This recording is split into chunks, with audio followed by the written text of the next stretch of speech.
વેરાવળ શહેરમાં ચાલી રહેલા ગણપતિ મહોત્સવ દરમિયાન નાગરિકોની ભીડને ધ્યાનમાં રાખીને પોલીસે કડક સુરક્ષા બંદોબસ્ત ગોઠવ્યો છે. જૂનાગઢ રેન્જના આઈજીપી નિલેશ ઝાંઝણિયા અને ગીર સોમનાથ જિલ્લા પોલીસ અધિક્ષક જયદીપસિંહ જાડેજાની સૂચના મુજબ ડીવાયએસપી વીઆર ખેંગારના માર્ગદર્શન હેઠળ શહેરમાં વિશેષ પેટ્રોલિંગ હાથ ધરાયો છે. પીઆઈ એચઆર ગોસ્વામી તથા D staff PSI R Raizada સહિતનો પોલીસ સ્ટાફ મોટરસાયકલ દ્વારા સતત પેટ્રોલિંગ કરી રહ્યો છે. પોલીસની આ સતર્ક વ્યવસ્થાથી નાગરિકો મોડી રાત પણ નિર્ભયતાથી વિવિધ ગણેશ પંડોળના દર્શનો કરી શકશે.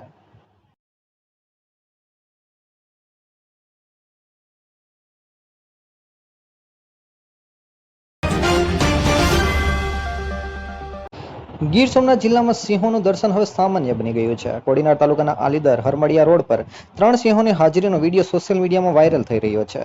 સિંહો નિર્ભયતાથી રસ્તા પર આવી પહોંચ્યા હતા. તેમને અચાનક એન્ટ્રીથી વાહન વ્યવહાર સંપૂર્ણપણે થંભી ગયો હતો. સ્થાનિક લોકો અને વાહન ચાલકોમાં ક્ષણિય ગભરાટ ફેલાયો હતો. જોકે સિંહોએ શાંતિપૂર્વક રસ્તો પાર કર્યો હતો. ત્યારબાદ પરિસ્થિતિ સામાન્ય બની હતી.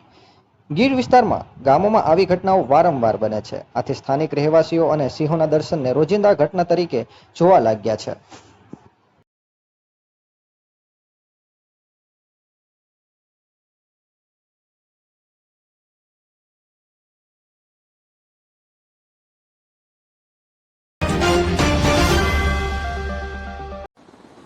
લોકશાહીને બચાવવા માટે વોટ ચોરીને લઈને જે અભિયાન રાહુલ ગાંધી દ્વારા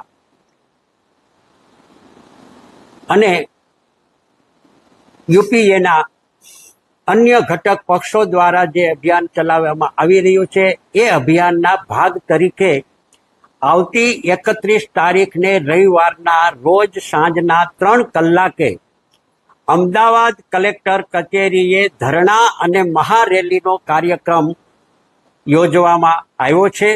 આપના પ્રેસના મીડિયાના માધ્યમ દ્વારા ગીર સોમનાથ જિલ્લાના લોકોને આ વોટ ચોરીના મુદ્દે જાગૃત કરવા માટે અને આ 31મી તારીખના કાર્યક્રમની અંદર ગીર સોમનાથ જિલ્લાના પ્રજાજનો, બુદ્ધિજીવી લોકો, ટ્રસ્ટીઓ, લોકો, વેપારીઓ, આમ લોકો આ જનજાગૃતિના કાર્યક્રમમાં અને લોકશાહી બચાવવાના કાર્યક્રમની અંદર જુસ્સાભેર ભાગ લે અને આ રવિવારના 31ના કાર્યક્રમની અંદર ગીર સોમનાથ જિલ્લામાંથી વધુમાં વધુ સંખ્યા લોકો આ કાર્યક્રમમાં ભાગ લે એ વિનંતી કરીએ છીએ કે જન સુધી આ લાગણી પહોંચાડવામાં આવે અને ગીર સોમનાથ જિલ્લાના લોકોને પણ ગીર સોમનાથ જિલ્લાના કોંગ્રેસ પ્રમુખ તરીકે પણ હું જાહેર નિમંત્રણ આપું છું કે આ કાર્યક્રમની અંદર લોકશાહીને બચાવવા માટે સૌ હાજર રહ્યો, પ્રબુદ્ધ નાગરિકો હાજર રહે એવી હું હાર્દિક અપીલ કરું છું. જયદીપસિંહ દશરથસિંહ જાડેજા, એસપી ગીર સોમનાથ. હું દરેક સામાજિક સંસ્થાઓને અપીલ કરીશ કે સોમનાથ જિલ્લો આપણો સરહદી જિલ્લો છે. આપણી બોર્ડર આંતરરાષ્ટ્રીય જળસીમા સાથે સંકળાયેલી છે. તેથી દેશ વિરોધી પ્રવૃત્તિઓ થવાની પૂરેપૂરી શક્યતાઓ રહેલી છે. આતંકવાદી પ્રવૃત્તિઓની પણ શક્યતાઓ ખૂબ રહેલી છે. એનડીપીએસ જેવા દ્રવ્યો પણ અહીંથી આપણા જેને કહી શકાય ખૂબ જ સોફ્ટ કોર્નર છે આ. તો તમામ સામાજિક સંસ્થાઓને હું એક અપીલ કરીશ, તમામ સમાજના લોકોને હું અપીલ કરીશ કે આપણે દરેક ભારતીય તરીકે રહીએ, કાયદો અને વ્યવસ્થાની જાળવણીમાં સહાયરૂપ થઈએ અને આપણે એક સૂત્રતામાં દેશને મજબૂત કરીએ. Thank you.